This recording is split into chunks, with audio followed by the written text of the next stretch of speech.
Hello out there and welcome to Public Conscience, the anti-corruption program produced by the Progressive Impact Organization for Community Development, PRIMOG. I am Adaobi Obiabumo and I'm with my colleague Esther Bassi. Thanks for joining us. On Public Conscience, we seek to evolve a corruption-free society by drawing government and citizens' attention to corruption reports and issues for prompt democratic actions against them. We also promote integrity by amplifying rare cases of the display of honesty by public and private individuals. We appreciate the MacArthur Foundation for supporting the production of this program. In today's program, the focus is on Nigeria's fight against corruption and the need for enactment of Whistleblower Protection Law. The African Center for Media and Information Literacy, AFRICMIL, in collaboration with PRIMOG, Shehu Musa Yaradua Foundation, and other civil society organizations took the advocacy for the passage of the Whistleblower Protection Law in the country a notch higher with a policy roundtable on whistleblower protection legislation. Corruption is a major problem in Nigeria that is largely responsible for widespread poverty. It is currently affecting every aspect of the society and hindering the country's development. The Nigerian government under former President Muhammadu Buhari came up with a whistleblower policy in 2016 and other measures to fight corruption. Almost 8 years after, whistleblowing policy is believed by many to have lost a great deal of momentum and failed to protect whistleblowers to a large extent. Today's program is a continuation of the conversation as the need for the government to strengthen whistleblowing in Nigeria with a law cannot be overemphasized. We will also look at the high points of the policy roundtable on whistleblower protection law and what the future holds for Nigeria's anti-corruption fight. For you out there, what is your assessment of the existing whistleblower policy over the years? How much do you think the absence of a whistleblower law is affecting Nigeria's fight against corruption? Be ready to join us through phone and text messages during this conversation. The WhatsApp phone line to send your message is 0902-265-6167. That is 0902-265-6167. Please indicate your name and your location when sending your message. This number is for messages only. Please begin to send your messages as soon as possible to 0902-265-6167. That is 0902-265-6167. We will give out the numbers to call shortly. If you just joined us, the focus is on the need to enact a whistleblower protection law in Nigeria. As we said earlier, AFRICMIL, PRIMOG, and other partners have continued to advocate for the passage of the whistleblower protection law in the country. We will not relent in having conversations around strengthening the fight against corruption. And joining us in the studio to talk more about the advocacy for enactment of a whistleblower protection law in Nigeria is the Monitoring and Evaluation Officer Nkechi Ugu at AFRICMIL. That's the Africa Center for Media and Information Literacy. You're welcome to the program. Thank you very much, Adobe. As we progress with the conversation, we would also talk to Nnamdi Odo, who is the Program Officer at Clean Foundation. Thank you once again for joining us, Nkechi. Thank you very much. For the benefit of Nigerians out there, could you tell us more about the policy roundtable on whistleblower protection law? Okay, thank you very much, Adobe, for this question.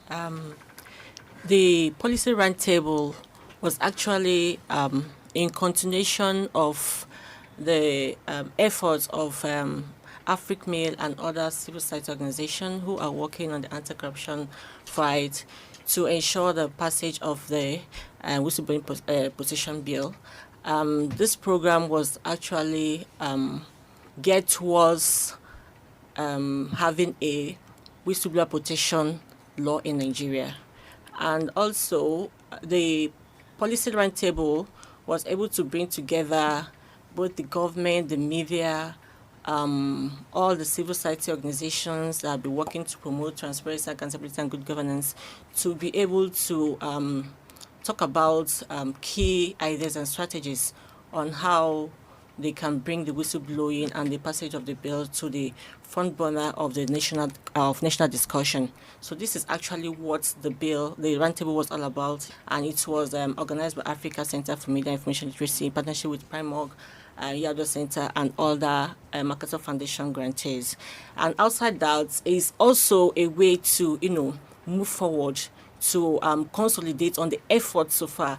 We can all recall that last year, the civil society organization has actually worked tirelessly to ensure that this bill was passed, but unfortunately, the bill collapsed. It didn't see the light of the day. So, in that light, But I understand that the Federal Executive Council passed that bill or approved it last year. Yeah, it was approved in the Federal Executive Council, but not yet sent to the National Assembly, and that is why the civil society organization needs to come together, strengthen the efforts in the advocacy to ensure that they pushed the lawmakers to pass the bill. All right, so tell us, what's the importance of this bill? Help us understand how much Nigeria needs a legislation to protect whistleblower now. Well, the passage of the bill is very, very critical as it is right now, because citizens, based on, I think I've been working on I've been working on supporting the policy, whistleblowing policy, for the past 6 years, and based on our survey that was conducted last year to actually ascertain the impact of the whistleblowing policy, it was this the founders has shown that citizens are willing to blow the whistle, So for me, I think where there is a willingness, there should also be a willingness to blow the whistle. There should also be a protection, to also encourage this willingness of the citizens, So I think for me, it is very important and critical now, because Nigeria is actually facing a lot of hardship, from the removal of the fuel subsidy down to cost of foodstuff in the market, transportation. In fact, the whole social welfare of Nigerian citizens in terms of survival is very, very tough this time around. So you could say that this will actually escalate crime, Corruption will actually come, because people will be looking for different means, to, meet up to the life cost of, the high cost of living. So that is why we need this bill, so that citizens will also, put in their effort, to be able to announce and disclose corrupt practices in different areas. So you think that it would be an avenue to block leakages in government? Exactly, yeah. Of course, it would be a very good avenue to block leakages in both the private and the government sector. All right, just hold your thought there. Let's speak with Nnamdi Odo, who is the program officer at Clean Foundation. Nnamdi, welcome to today's program. Thank you. Okay, it's been described as years of motion without significant movement as far as strengthening the whistleblower policy is concerned. What is your assessment? Okay, thank you so much.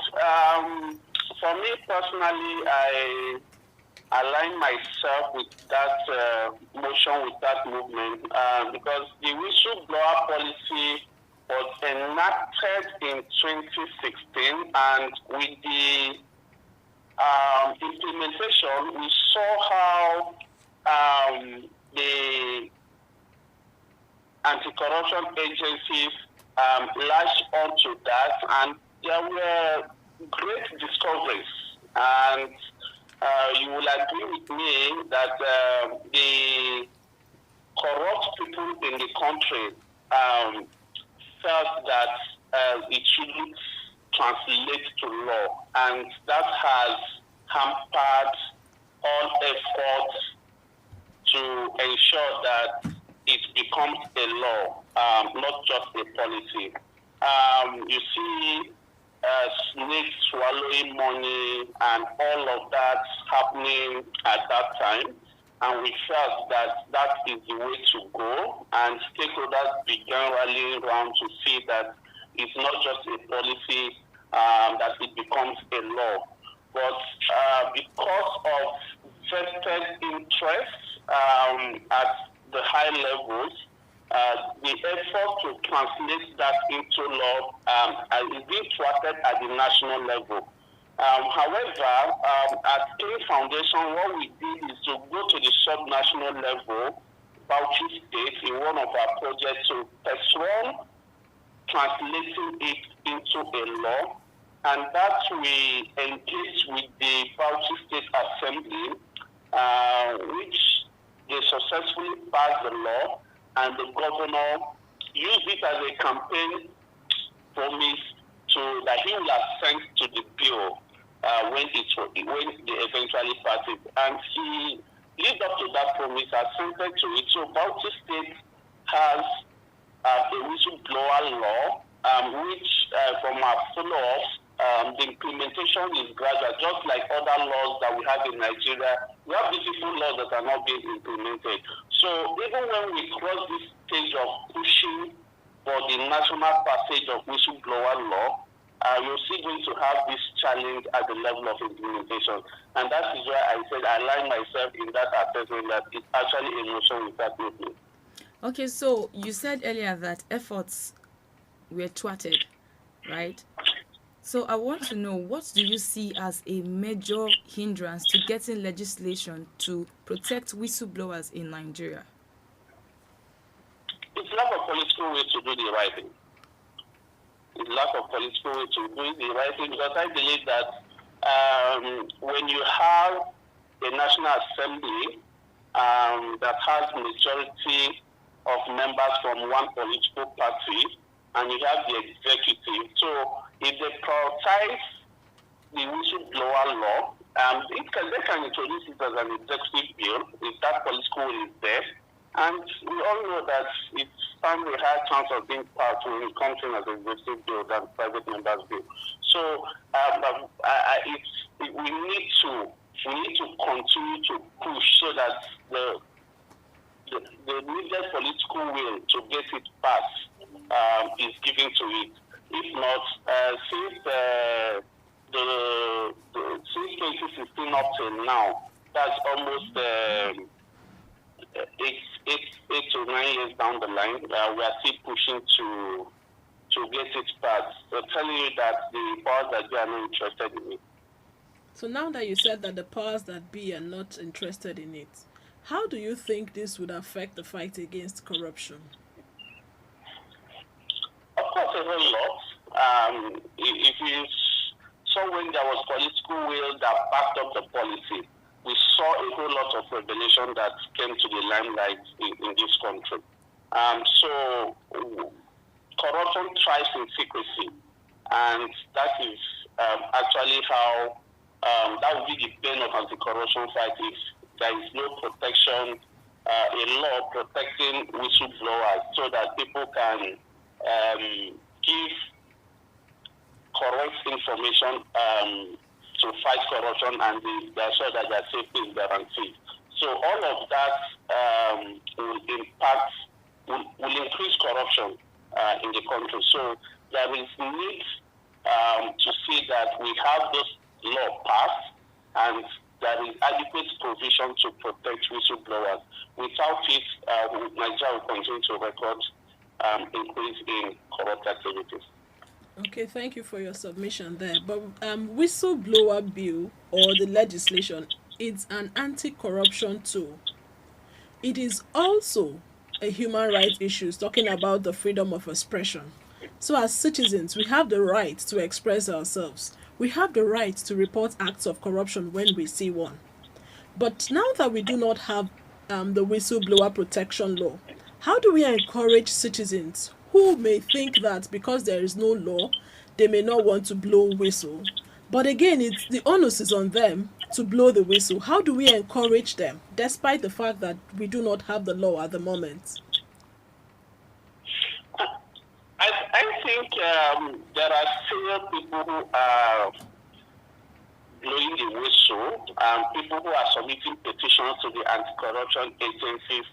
What you see has been the choose and pick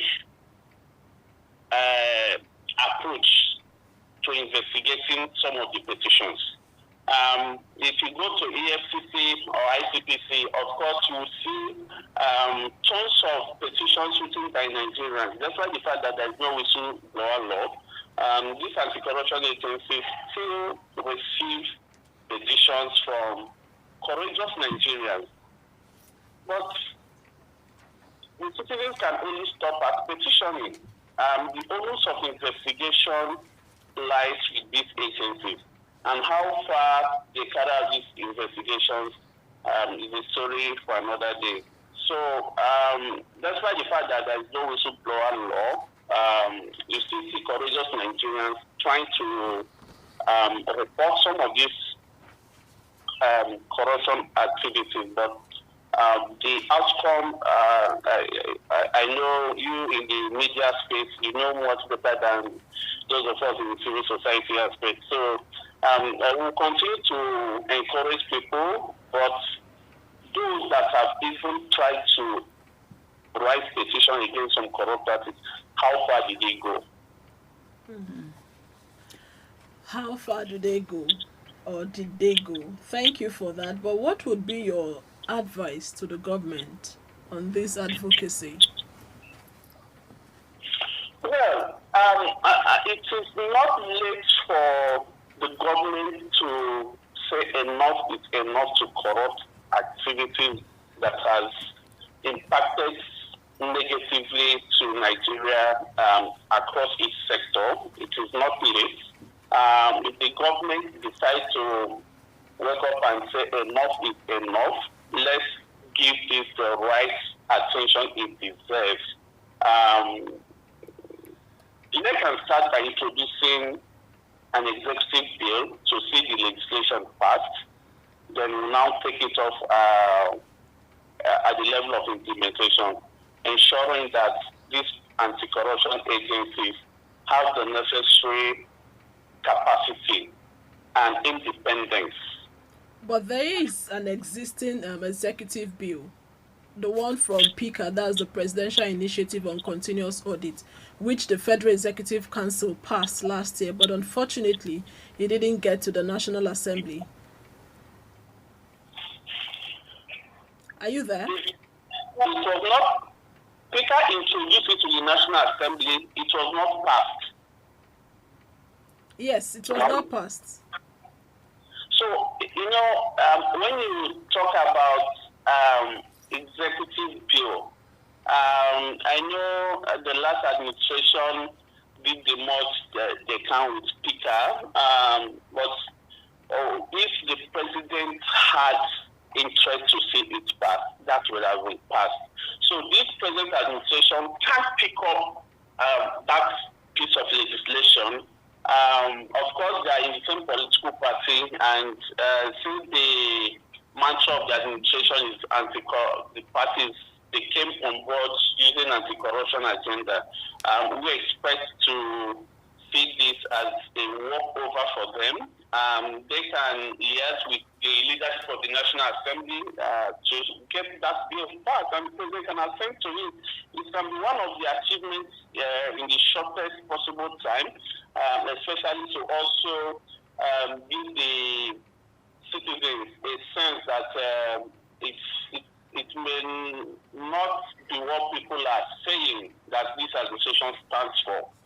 They can use that to begin to change the perception about corruption in the country, get that piece of legislation passed, and it's a legislation that needs to be driven by an independent body away from the existing one. Set it up and let's get it implemented. I think if the administration can achieve that in the shortest possible time, it will be a plus for the government. Thank you so much, Nnamdi Odo, Program Officer at Clean Foundation. Thank you for your submission this morning. All right, thank you so much.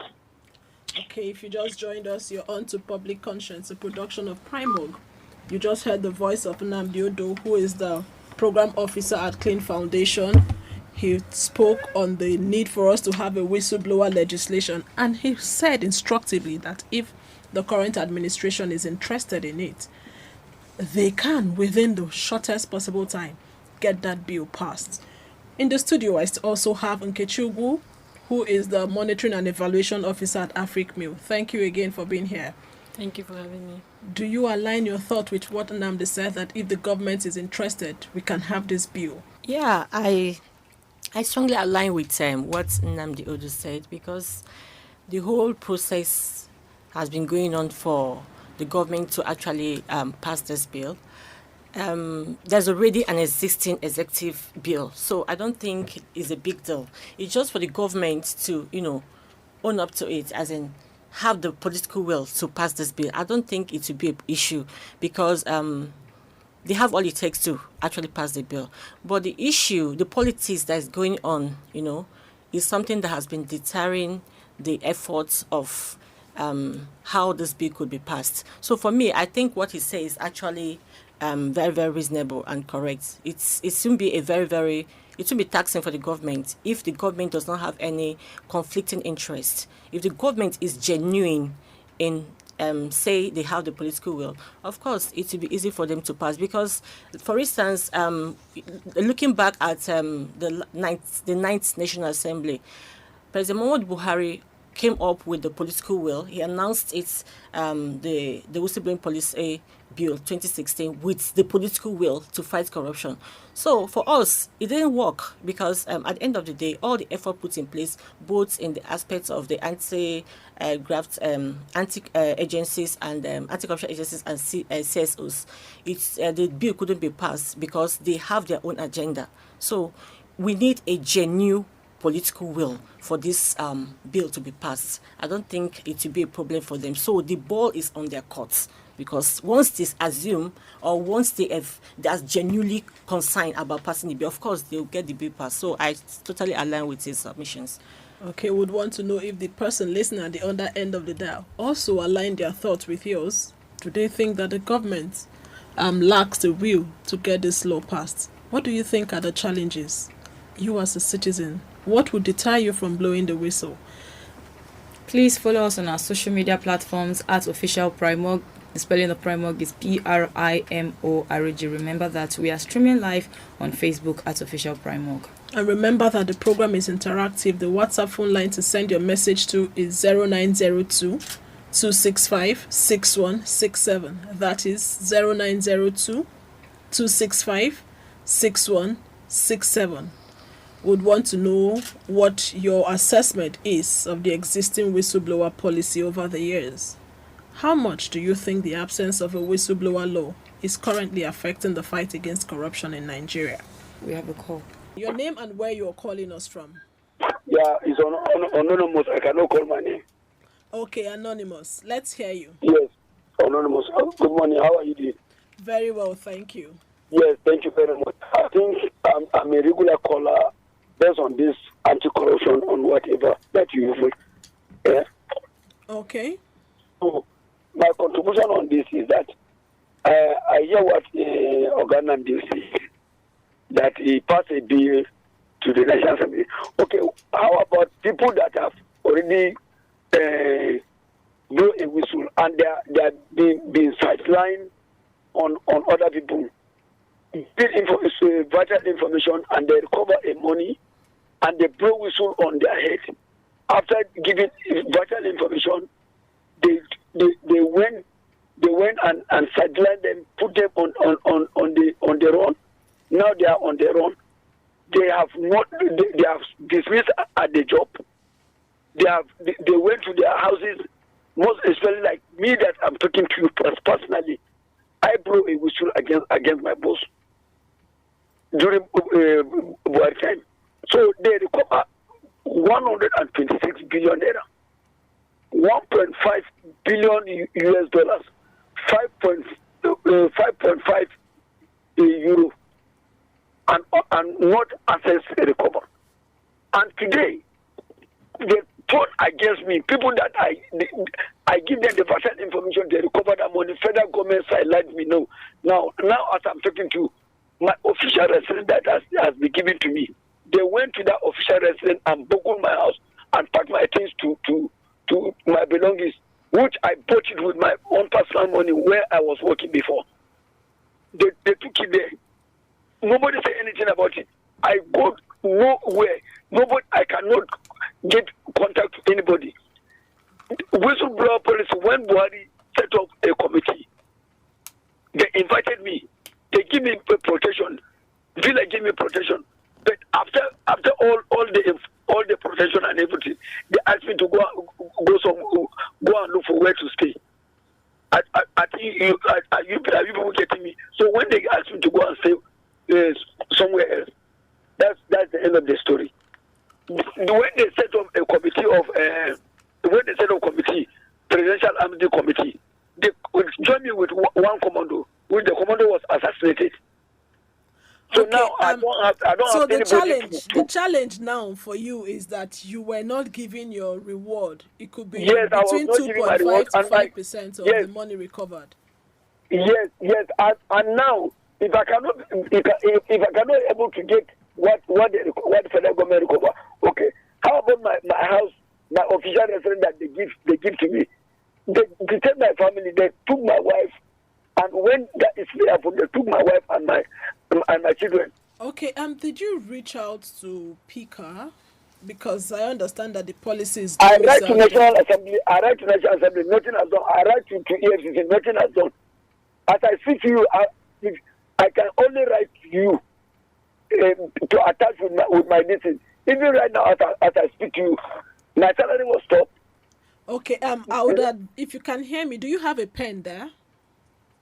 Yeah? Do you have a pen and paper? Honestly, wait, I'm coming. Okay, just keep listening. We will call out the numbers again. You can send us a message. No, I have the Primo number. I know you people office. I went to your office once. That was 2000 and what? I went there. Your organ did not listen to me. You cannot say that he did not listen to you. I went to your office, which I don't want to call your office. If you want it, I will write it officially to the Primo. Please write us again. Please write us again, because I understand as at that time you said the case was in court. So if a case is in court, there's little or nothing that we can do. Definitely, I will write. I will write because this is the time I want to give it a time to other people to call. All because right. a lot of people have depressed on this whistleblower. I don't think any other person that I know. That was last month. Somebody come to me. Do you know what? Send us a text message. Send a message. We will continue the conversation from there. Okay. Thank you so much. I remember your case vividly. You said that the case was in court. And if a case is already in court, there's little or nothing that we can do from our end. Hello. Hello. Your name and where you're calling us from. All right. My name is George. I'm calling from Nasarawa here. George from Nasarawa, thank you for joining us. How much do you think the absence of a whistleblower law is affecting Nigeria's fight against corruption? Well, I was busy listening to your conversation from the media. Honestly speaking, I want to say this. One cannot shoot itself on the leg. I can explain that. For the National Assembly to pass this law into law, it will be difficult. Because the people you are asking to pass this law, who are they to us? We have seen how for instance, let's see how the election of 25th March went. How the Supreme Court and the first court they reported to, everything, the Nigerians are so disappointed. Now, if you go to, even the agencies were asked to report to, just like the first caller, you are not even safe at all. So, before that law will be passed, I don't think that law has, in fact, it will die a natural death. But don't you think we are here to build institutions? It should not be about persons, because the people who you think that the law will fight them, it's not about them as individuals. We are looking at institutions. We are looking at Nigeria as a country. What is in it for Nigeria? What is best for Nigeria? Okay. So it's not about individuals. They will not be in National Assembly forever. Of course, I know that. Now, what I will say now is that the youth need to raise up. The youth need to come up and stand, and this is what we want. If the national security want to kill every Nigerian, but the problem now, our problem is religion. These things cannot work. So if all of us will say no to this religion, and now yes to our country, that this country needs to go. This country needs to come up. We need to fight for our rights. Well, and because now, since I'm bringing this in. Since I was born, they say you are the less of tomorrow. In fact, for my teachers, I can tell my teachers are lying. So what we need to do, we the youth need to stand on our rights. Fight what we, if not, there's not, if the, I honestly speaking, when the whistleblower came up, I was so happy. All right. But the way I'm saying it, we are not ready for this. Thank you so much for your contribution. Keep the calls coming. Hello. First caller. You So, have it's 30 a very- seconds to do that. It's a very good one. If the person that want to pass the bill, we are praying to the National Assembly to accept it. But if they accept it, anybody that want to blow a whistle, let him go through him. Because I saw somebody was the first person that passed a bill of the whistleblower. He was using, I think, I'm sorry to say, but it's like he was using people to gather information for his own personal interest. Because which I don't want to call a name, and you know the person I'm talking about. Because I went to this person and I saw him, and nothing has done about it. Okay, so what you're trying to say is that if we must blow the whistle, we should go straight to the authority. We shouldn't go through a third party. No. This Nnamdi Abi is the I don't know the prime, or I think is the right place to go, because I want to be very specific to you. Somewhere like EFCC and whatever, when you give them the information, definitely they will receive them, but they'll come after you. That's the truth that I want to tell you. Okay, Because so you right? prefer to go through organizations or CSOs? Yes, it's better to go through organization. Even now, as I want to write my own. If I will write it to the office, you pass it to the NMD. That's what I want everybody to, when you write it. If you have any other whistle blow, you go to the organization. It's better than go to the organization. Is better. All right. To go direct. Yes. Thank you. That's my own contribution. Thank you so much. The fears are germane. As a whistleblower, it comes with lots of risks. It comes with lots of reprisals. But again, you owe Nigeria a duty to blow the whistle. Kechi, let's take a quick peek into the draft bill. I'm sure you're fortunate to have looked into it. Like some of the callers have said, there's the issue of confidentiality. The identity of the whistleblower should not for any reason be revealed because of the consequences and the amount of exposure that a person wants to reveal, amount of crime that a person wants to reveal. Are there aspects of the draft bill that looks into the confidentiality of the whistleblower and then the confidentiality of the disclosure made? Just as you've asked, I think there are aspects of confidentiality in the whistleblowing policy, but the problem is regarding the authorities, those who are responsible to take after those disclosures. Most times, based on the activist engagement with the citizens, most of them will always say they don't have the trust, lack of trust, on blowing the whistle to the anti-corruption agencies like ICPC, EFCC, because most times they found out that their disclosures are being leaked.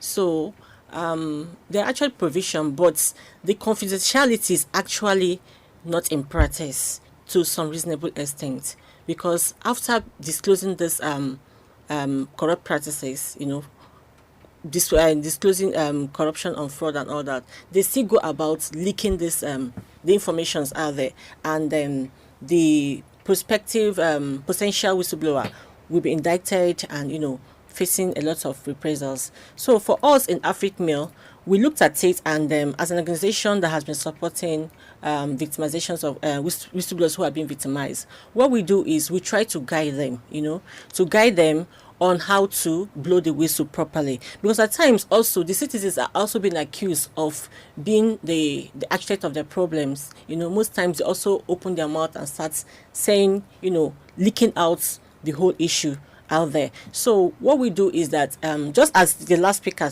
talked about, that they prefer going to organizations, AfricMail is also open to that, because we feel that these people need to be well, properly guided, because you have to tell them, see, this is very confidential. If you let out any information out there, you are endangering your life and that of your family.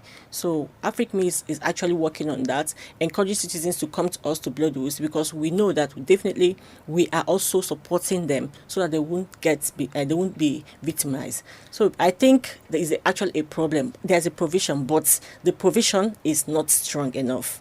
We're looking at the confidentiality of the whistleblower and then the disclosure made. One of those times that we had conversations with the anti-corruption agencies, one of them specifically said that at times the whistleblowers are the architects of their own problem. You have blown the whistle to ICPC. So one of the anti-graft agencies said, when you blow the whistle to them, don't be in a hurry to get results immediately, because they need to conduct their own independent investigation. That most times what they found out is that some of these whistleblowers are in a hurry. So you blow the whistle to ICPC. After 2 weeks or 1 month, you go to EFCC.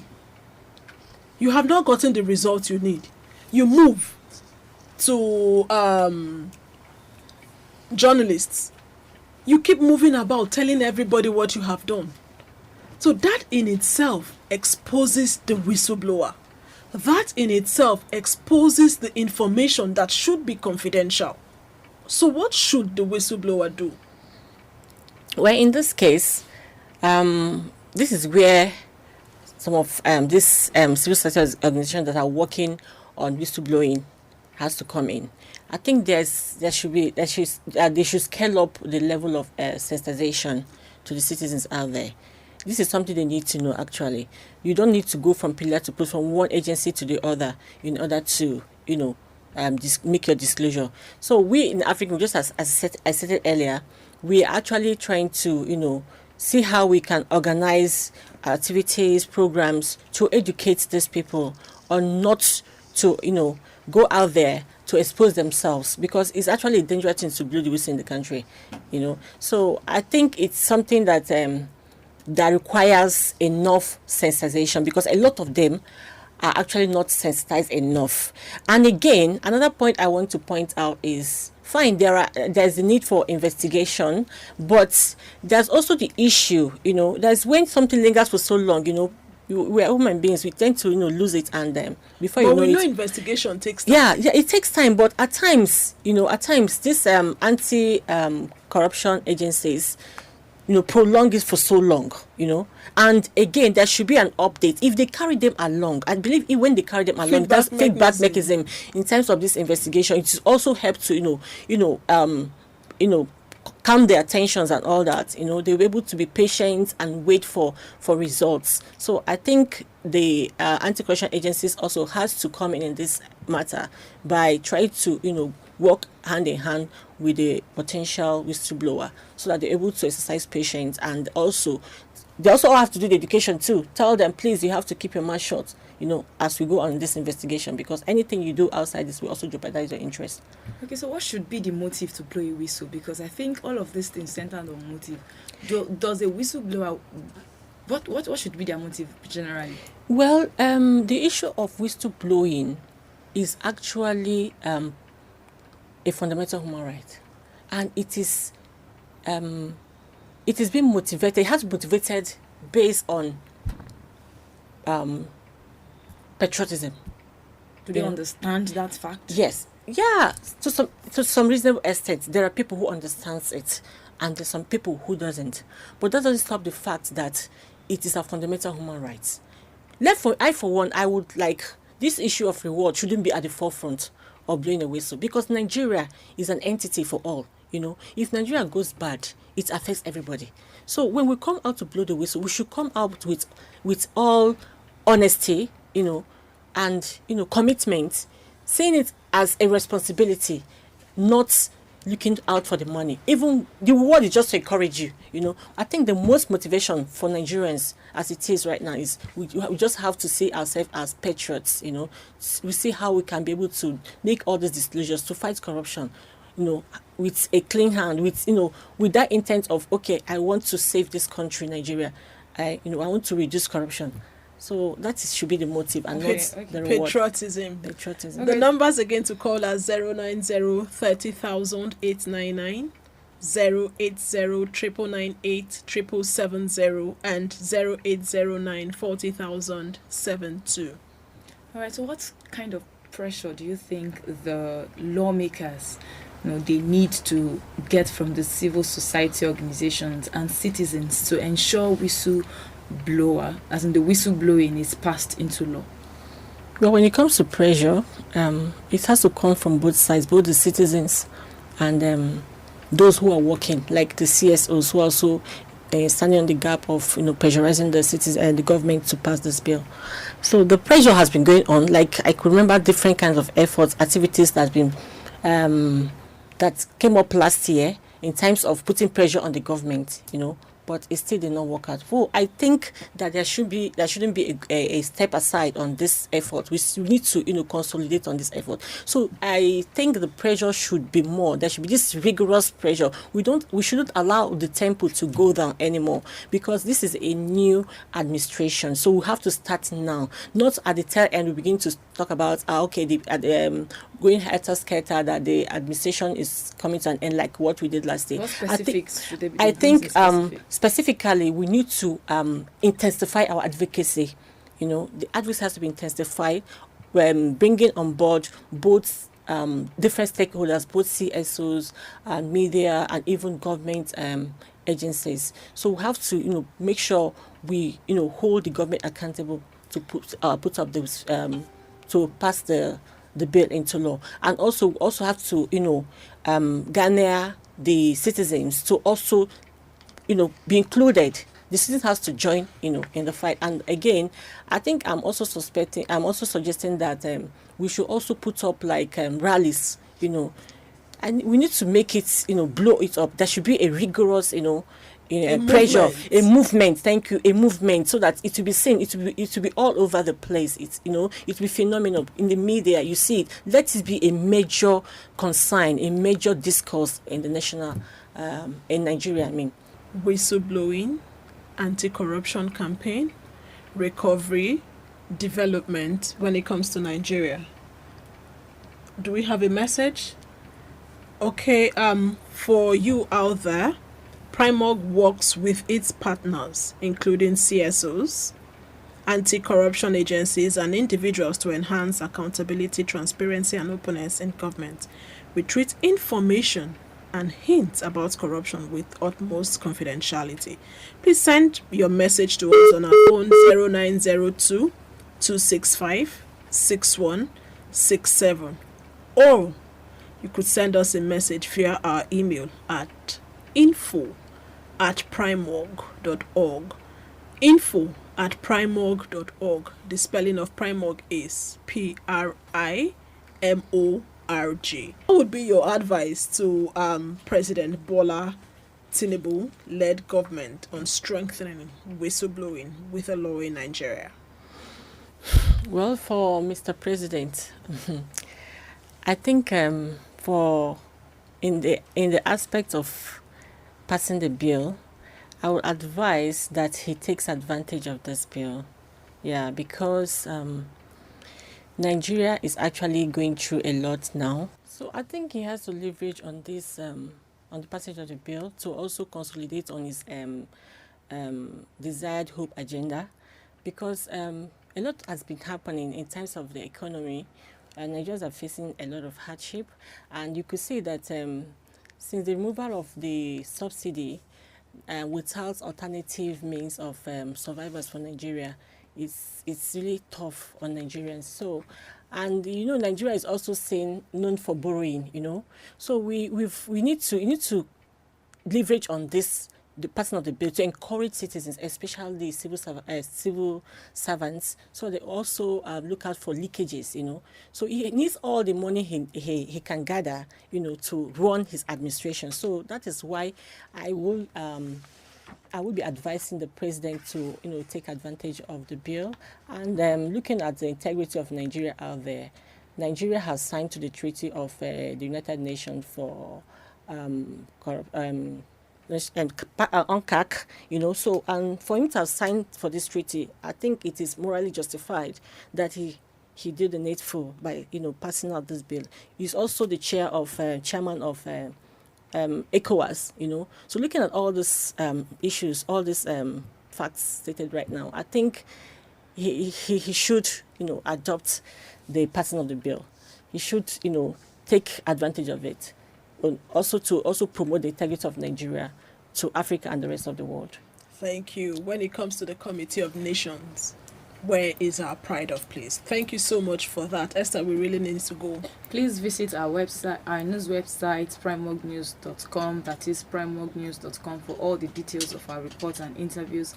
Visit our website, www.primorg.org, to get all the information about Primorg. Correction there, it's primorgnews.org. And you can watch our videos on Primorg TV, our YouTube channel. Please subscribe to get reminders when we have a new post. We sincerely appreciate our guests. The M&E, that's the Monitoring and Evaluation Officer at AFRICMU, Africa Center for Information and Media Literacy, Nkechi Ugu. Thank you for being here. Thank you for having me. We also appreciate our guest who spoke to us via the phone, Nnamdi Odo, the Program Officer at Clean Foundation. Public Conscience has the support of the John D. and Catherine T. MacArthur Foundation, committed to building a more just, verdant and peaceful world. Get more information about the foundation on its website, macfound.org. Join us again here next week for another episode of Public Conscience. And remember to follow us on Facebook, Twitter, which is same as X, and Instagram at Official Primorg. I am Esther Bassi. And remember that birth registration and birth certificates are both free if your child is under 18. Help stop the corruption in birth registration and do not pay for birth certificates. Also remember that you can give us information or hint about corrupt acts through our phone at 0902 265 6167 or info@primorg.org. I am Adaobi Obiabumo. Thank you for listening.